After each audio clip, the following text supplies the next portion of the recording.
welcome to the new book. Excited to journey with you once again for 48 weeks, no? Kasi 48 topics. So, ang sabi ko kay Ella, kasi pwede naman, tatlong topic. Kaya nang sabi ko, let's not be in a hurry. Yan, namnamin natin siya na, ng topic by topic. So, yung book is Stuff that Jesus never actually said. But throughout our lives, no, we've heard it. Like, for example, yung pinaka-famous diyan yung God helps people who helps themselves. Actually, hindi si Lord nagsabi noon. Ang nagsabi nun si Benjamin Franklin, yung one of the president of the United States.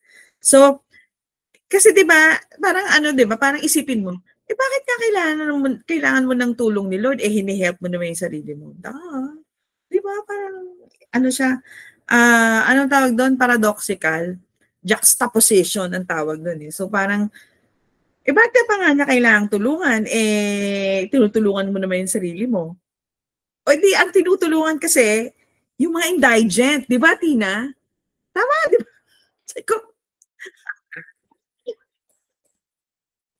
Kasi kanina, nag-ano ako, tinatapos ko yung deck ko, meron kaming big presentation next week. Meron kasi, alam niyo ba, na merong medical assistance for indigent patients, MAIFIP, ganyan. So, di ba, ang gobyerno tinutulungan yung mga kailangang tulungan. Buti pa ang gobyerno, alam na no.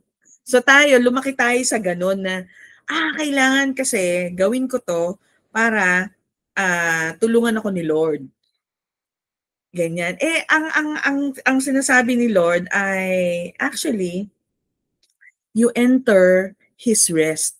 You know that Jesus is our Sabbath. Jesus is our Sabbath. So we just enter His rest. Enter His rest kasi kapag hindi tayo nag-rest, 'di ba? O hindi ikaw, gusto mo ikaw gumawa, 'di ba? Anyway, excited. So excited. Jump na ako doon sa ano bang page 'yan. Anyway, yung first topic natin ay God is not mad at you, but He's mad about you. So in other words, He loves you very, very, very, very, very, very mucho mucho, to the moon and back and back and back. Parang ganyan, kung may ganun man. So, actually, yesterday, tama po yesterday, kasi pag Friday tsaka Monday, school bus ako ng friend ko na doctor dito sa bahay kasi we live in the same village and then we go, and then yung way to the office is actually her way also to Asian Hospital.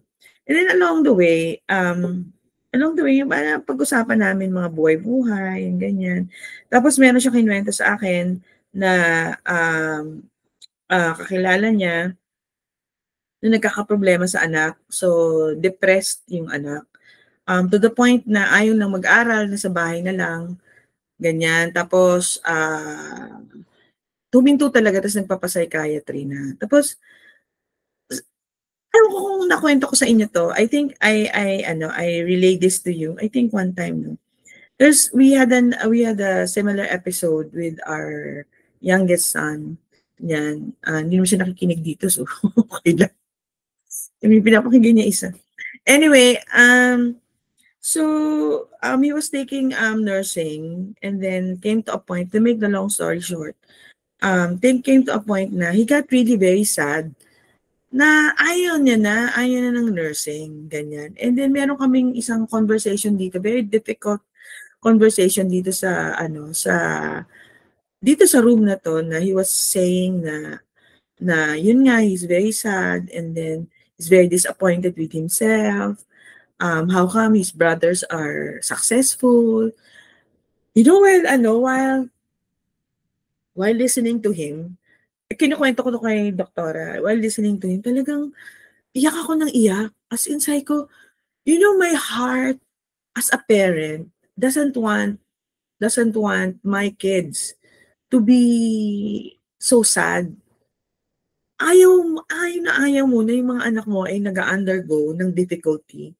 Ayaw mo na yung anak mo ay nalulungkot at yun nga, papunta na sa depression, ano.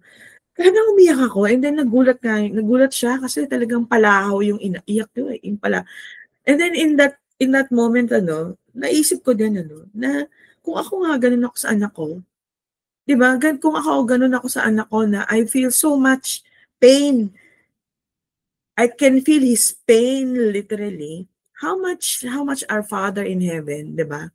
Father in heaven sees you whenever, undergo these things. Anyway, yun lang yung ano, yun lang yung how can I, an earthly parent, be better than our heavenly Father? Hindi, 'di ba? So, maraming tayong mga ina-unlearn na natutunan natin sa kani-kanino, kanino, not definitely, hindi naman usual, hindi rin naman lahat sa inatanan natin mga churches, no? But so basically yung unang ano diyan, yung unang seemingly truth na natutunan natin ay si Lord ay nagagalit sa iyo kapag meron kang ginagawa. Actually, it's super far from the truth because God is not anymore angry. Actually, never actually na siyang naging angry. Even when Adam and Eve, 'di ba? When kasi it's about ano, eh, when you incorrectly name God, that's how you perceive him, eh. And that's how also you perceive yourself. So remember yung ano, no, yung intro ko lang, ah trinik sila nung snake, sabing gano'n nung snake, "Sigurado ba kayo na ano, na inutos ni Lord na, you don't even touch and you don't eat of the fruit, yung fruit ng tree na ito, yung fruit of the tree of the knowledge and evil? Kasi kapag kinain niyo 'yan, when you eat of this fruit, you will be like God." So at that moment, actually nakalimutan ni Adam and Eve that they were actually already made in the image and likeness of God. So at that point, the way they believed and the way they saw Father God is that He's very madamot, 'di ba? He's very madamot, right? So ganun din tayo. So we grew up having this idea that God is mad at you when you're doing things but very far from the truth. 'Di ba, even if your kids, no, balik tayo sa being parent, no, even if your kids do something wrong, no, you never disown them, right? Never. So, if you as an earthly parent is good, how could it be that God, our loving Father, would be mad at you? Anyway, so ang sagot diyan actually sa Hosea 4:6. So my people are destroyed because of lack of knowledge. So naintindihan na natin yan, ano, na yung destroyed is dama, yung the root word is there's merong verse sa sa Amos na there is going to be famine actually, but actually yung nangyayari ngayong famine is not famine for food kasi there's so much food, no, but actually it's a famine for the spiritual word, for the spiritual food, not spiritual word, spiritual food. Yan yung hindi ka nakikinig or talagang you don't pay attention. So yun yung ngayon nangyayari, that's why there is lack of knowledge. So and there's also yung proliferation ng mga maling turo ng mga teachers, no. Anyway, so ano yung lack, yung belly, no, which is without and ignorantly or lack of, and the root is you are wearing out. That's why it's the cause of disease, no. So when you don't know the truth that healing and wholeness is yours, then you're gonna wear out and decay or waste away. And knowledge is yada. In the Greek, this is ginosko. Dadaanan natin mamaya, no? Which is intimately acquainted with. Actually, yung Greek, no, it says that we must know the truth in such a way, in a very intimate way. Ang context pa nga nun between man and a woman relations, eh. Kasi di ba ang mag-asawa talagang intimate. So ganun yung ganun yung gusto ni Lord ng pagkakilala natin sa kanya, kay Lord Jesus. Therefore, kapag hindi natin alam, we go into captivity. We go into gala. Yan. Dapat huwag tayong gala ng gala talaga. We must rest. Yan. Rest. So, okay, let's begin, no? So, itong libro na to, it will set us free and it will really give us knowledge, no? So, yung first first misnomer or first ang sabihin na natin na stuff that Jesus never said is God loves you, but may malaking but. He's also mad at you. So it's like the picture of God is like a schizophrenic God. Parang may parang hati parang alam mo yun yung schizophrenia talaga. Mabait. Tapos konting mo lang galit na. Hindi siya gano'n, di ba? Actually, he's mad about you. He's so in love with you. And he's not mad at you at all. So ngayong panahon na to, no, na-realize ko na marami talagang nadidepress ng mga kabataan. Maybe it's a function of dysfunctional family. Praise the Lord kasi talagang nung nangyari nun kay Sam, no, we really spoke the word of God over him. We stayed with him, we had communion, we declared the word of God, the love of God over him. So na-overcome na yun. So may mga tao na like this, no? There may be someone that you know listening to this message, or there may be someone who's listening to this message, we never know, no? Who had suffered greatly in their life. And in their pain and anger, they have laid everything bad that happened to them at God's feet. So parang no? Di ba? Parang sinasabi sa atin na, lay it at Jesus' feet. Yes, true. Totoo naman, no? Totoo naman. But you know what? I pray, no, for the people undergoing this, that you will realize actually. And I want to tell you that God understands your pain and He does not turn away from your anger. Instead, this is very important, He has sent His Holy Spirit to open your eyes. You know that we cannot know the deep love of God unless the Holy Spirit reveals it to you. Unless the Holy Spirit would reveal it to you. So sometimes, no, tama naman yun na sabihin natin sa isa't isa, God loves you. But actually, you have to explain it. Right? Because ano ba yung love na sinasabi mo sa akin? Gaano ba talaga ako kamahal ni Lord? 'Di ba? Pag mag-asawa, no, o mag-boyfriend pa lang, no. Ang mga tanong yan, gaano mo ako kamahal? 'Di ba? So ganun din yung mga tao na nag-undergo na hindi pa nila alam, wala pa din silang glimpse or knowledge ng love ni Lord. Gaano may kantang ganyan, 'di ba? Gaano ba mo kami kamahal? Gaano ba kamahal? And it is the Holy Spirit who will reveal it through you. Through the inspired and the Rhema word of God when it proceeds out of your mouth. So that's why you and I, all of us here, are called to be teachers. Yan, kasi ina-explain natin na gaano mo ba talaga ako kamahal, Lord? Gaano mo ba siya talaga kamahal?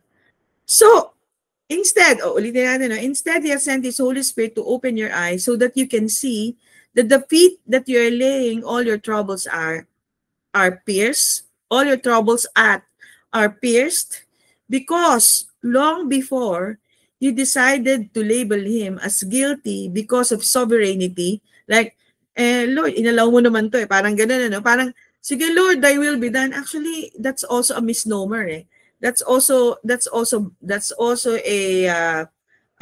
fake news. Yeah, right, na parang tinadhana sa'yo. No. And make Him, so, long before you decided to label Him as guilty because of His sovereignty and make Him the scapegoat, He decided actually to be the scapegoat and take all the hatred and anger and rejection that we brought into this world unto Himself. So pag nakita natin yun na hindi yan yung portion mo, hindi yan, kasi kinuha na lahat yan ni Lord.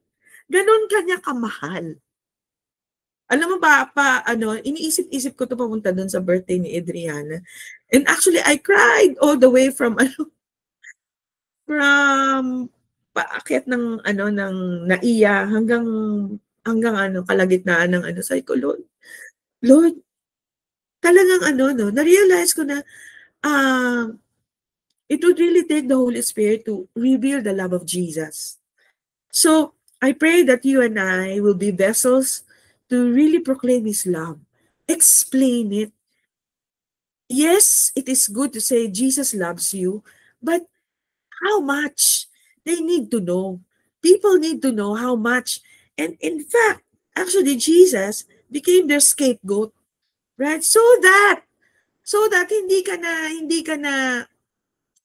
hindi mo naranasin yung sinasabi mo na itinadhana sa iyo. Hindi mo naranasin yung parang sinasabi mo, thy will be done.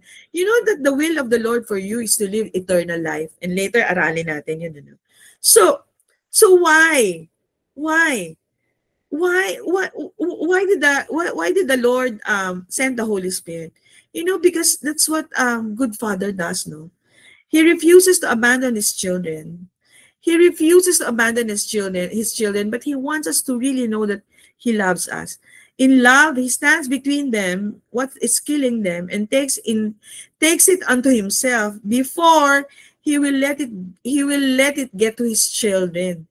So talagang sa sobrang pagmamahal sa atin ni Lord, ano, that He gave His one and only Son so that He can get it all of our pains, all of our grief unto Himself. And that's why you can say, right, because He has taken all your sins, He has taken all your iniquities and transgression, you can boldly declare that by His stripes you are healed. Hallelujah. So that was the decision God took before He made us. For the Lamb was slain before the foundation of the world in Revelation 13:8. So why does God love us so? Again, because He's our Father. This is what Jesus came to tell us. This is the name of God that He gave. And you know the name of God is your name. It is your name. He is the one who has freely given. And that is also you. So when you don't have the revelation, when you don't have the picture that He has really given you already, wholeness, right? Abundance, partner in life, then you ask the Holy Spirit to open it to you, right? Because He has really given it. Kasi otherwise, the way you are naming God and the way you are picturing Him is that He has not freely given. Okay? So the Almighty Maker of heaven and earth is your Heavenly Father who loves you more than you know. So I pray that the Holy Spirit will just reveal it to us deeply, more deeply now as we study this book. No? So, sabi natin kanina, we cannot know the love of God unless the Holy Spirit reveals it to us. So it is the Holy Spirit. And I remember a verse. That's why pala sinasabi ni Lord, no? How do you keep yourself in the love of God? It is in Jude. The book of Jude, second to the last book in the New Testament, no? Sabi niya, speak in tongues. Kasi when you speak in tongues, right? You are activating, actually, remember? You are being aware that He is with you, right? So it is the Holy Spirit language that it's the Holy Spirit, it's the prayer language that the Holy Spirit has given to you. Kaya pala. So it's very important to recognize this, that unless the Holy Spirit reveals it to us, we cannot know His love. So the Spirit Himself, in Romans 8:16, Himself bears witness with our spirit. Okay, this is very, very important. Because the reason for fear and the reason for anxiety is an orphan spirit. That you don't have a heavenly Father, right? Sometimes you forget, right? So ang sabi ng Romans 8:16, sabi niya, the Spirit, the Holy Spirit Himself bears witness with our spirit that we are, present tense, diba? We are children of God. That we are children of God. So there are two ways to see this world and your place in it, through men's eyes or through God's eyes. And We have been given the Spirit and the gospel that our eyes would open to see as God sees. Because depende nga yan sa vantage point di ba? So ang pinaka-importante dyan is for us to have the vantage point of God, meaning the way God sees your situation and the way God sees you it's the way that you're supposed to see yourself.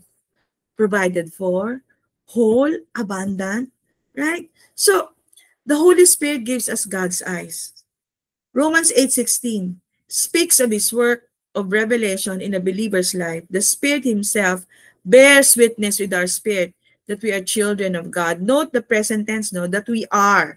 He testifies of who we are now. Now. 2 Corinthians 5:17 confirms our position in God as your present reality. So no matter where you find yourself, like Paul and Silas in the deepest of the dungeon, your reality is you are a child of God. Hallelujah. And it's saying, it's heralding in 2 Corinthians 5:17, it's saying, if anyone is in Christ, he is a new creation. New creation with resurrection life. That is the end of religion actually. The resurrection heralds you are not accountable to the law. Even to the 10 commandments. No more na. It cannot pursue you. It cannot judge you because all of God's judgment has been placed on the body of the Lord Jesus Christ. And it is now declaring when He was raised from the dead, you were raised from the dead, and now you are a new creation. Your body is a new creation. All things have passed away. Behold, all things have become new. Chew this, munch this, meditate on this. All things have become new. All things. Lahat. Heart, bones, kidney, lungs, liver. All things have become new. So, again, the root of every darkness in our lives is when we tend to forget. Sabi ni Peter, paano ba nangyayari na nagkakaroon tayo ng anxiety? Is, we forget that we've been forgiven of our sins, no? That's simple as it is. So we go back. Praise the Lord, O my soul, and forget not all His benefits. Number one, He forgives all our sins. That's the number one revelation. So the root of every darkness in our lives is not lack of willpower, but lack of revelation. So we remind ourselves, we are forgiven. Thank you, Lord, that you took my sins, my transgressions, my iniquities in your body. So it was never a rescue mission. All we need is a fresh revelation of who Jesus is and what He did. So, balik tayo dun sa pinag-usapan kanina, no? Yung hot topic ngayon, ano? Mga earthquake. Sabi nga ng Romans 8:19. Kasi sinasabi, nako, galit si Lord sa Pilipinas. Galit si Lord sa mga Pilipino. Kasi puro mga corrupt, ganyan. This is really is going to liberate us, liberate you and me. Sabi nga sa Romans 8:19, all creation, meaning yung lupa, even yung mga isda, yung mga mga hayop, kaya nga nagtatakbuhan sila, 'di ba, pag may earthquake. All creation groans with eager longing for the revealing of the sons of God. Ha? So tayo pa lang inaantay, 'di ba? Nag-groan sila. So inaantay nila na tayo ay mag-manifest, and I believe in this group, no? In this Bible study, we are being revealed. Kasi alam na natin yung totoo, 'di ba? Diba? So wag tayong maniwala na may big one. No. Because we are being revealed. We are revealing ourselves as sons of God. So tingnan natin yan Romans 8:19. So, for earnest expectation of the creation, the revelation of the sons of God. Alam niyo kung anong ibig sabihin ng revelation? In the Greek, it's apocalypsis. Apocalypsis. Revelation, unveiling. Ano ba yan? Actually, it's as simple as principally used for the revelation of Jesus Christ. Pag sinabing book of Revelation, it is simply, hindi yun yung magugunaw na ang mundo, ganyan-ganyan. No, it is the revelation of Jesus Christ. Particularly, manifestation of Christ. Your eyes being unveiled na, oh, God is not mad at you. Why? Because He's actually given His Son to you. Now you have a revelation of Jesus Christ. The more now that you will appreciate. Hallelujah.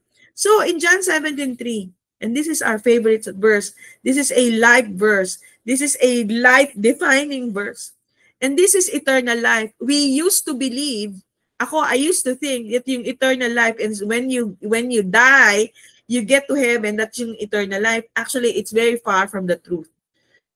Ang sabi ng, ano ba yung eternal life, no? John 17:3, it defines what is eternal life. And this is eternal life, that they might know you, the only true God, and Jesus Christ whom you have sent. So eternal life is knowing Jesus.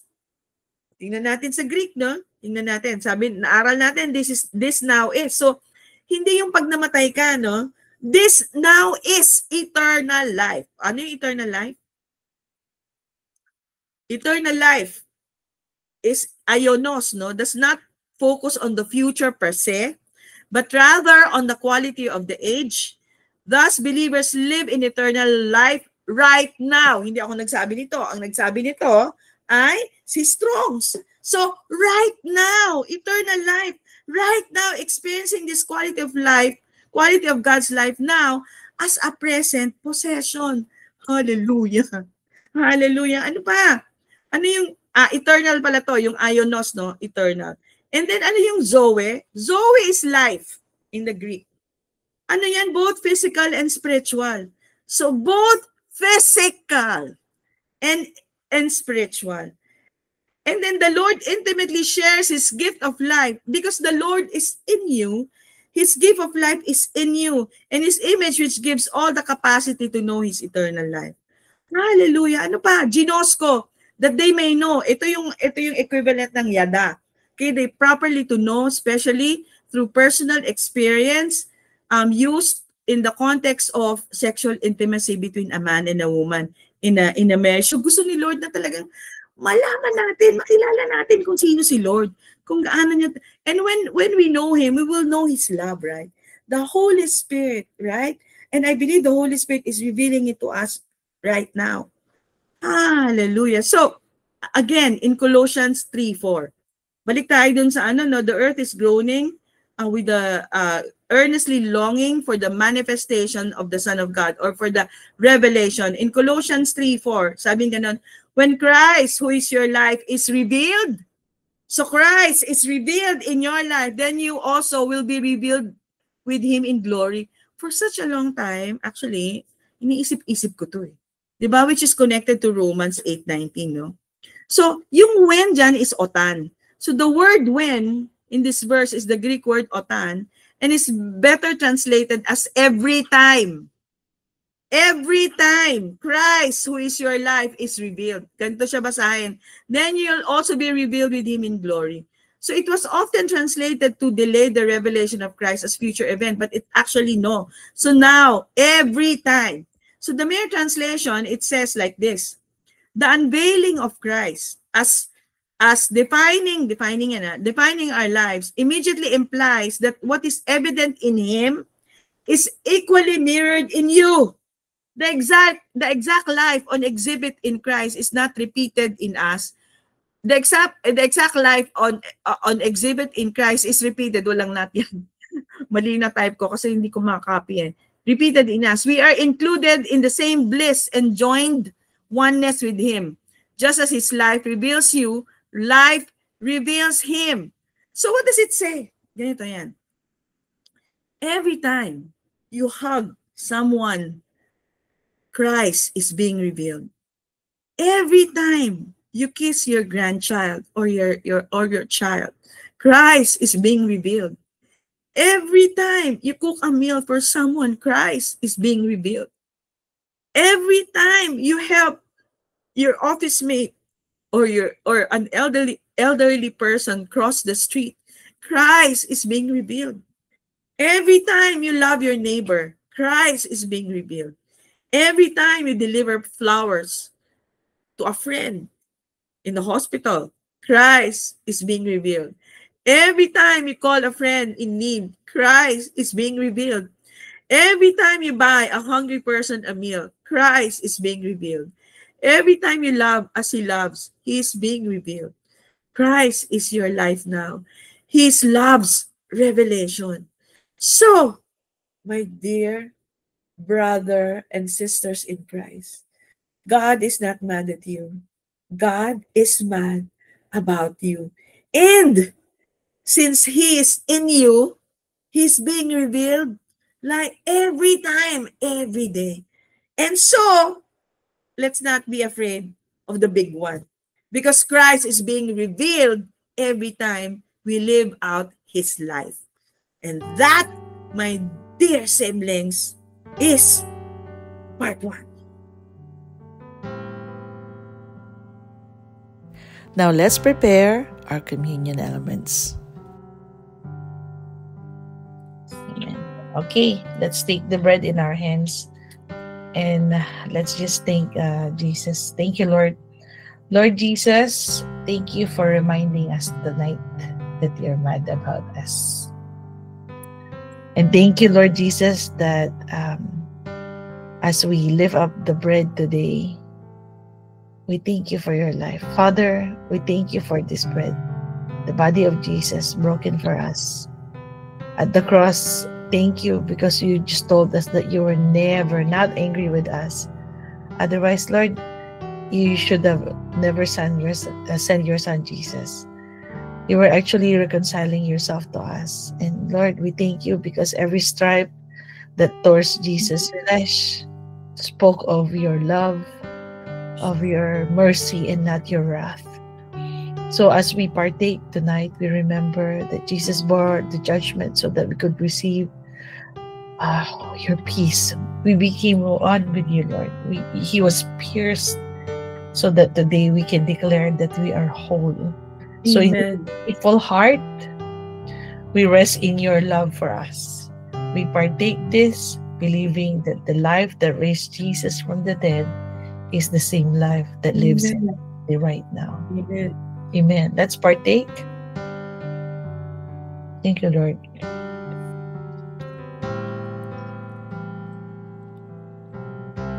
Let's lift up our cup. Thank you, Jesus. Lord Jesus, this cup reminds us that your blood silenced every condemnation, every accusation against us forever. Thank you because of your blood being shed, the veil was torn, and your voice has declared, it is finished. Amen. No anger remains, but only acceptance, only unconditional love, only grace towards us. So as we drink, Lord, we celebrate a covenant sealed not with fear, but with love. Your blood proclaims that we are forgiven, we are favored, supplied for, and forever embraced by the Father, and forever blessed with all the things that crowns the righteous, Lord. Amen. Thank you for the perfect peace. For you, thank you, Lord, for you have brought us in perfect peace with the Father. We drink with joy and in remembrance with gratefulness of what you did for us. We thank you, Lord. Let's partake.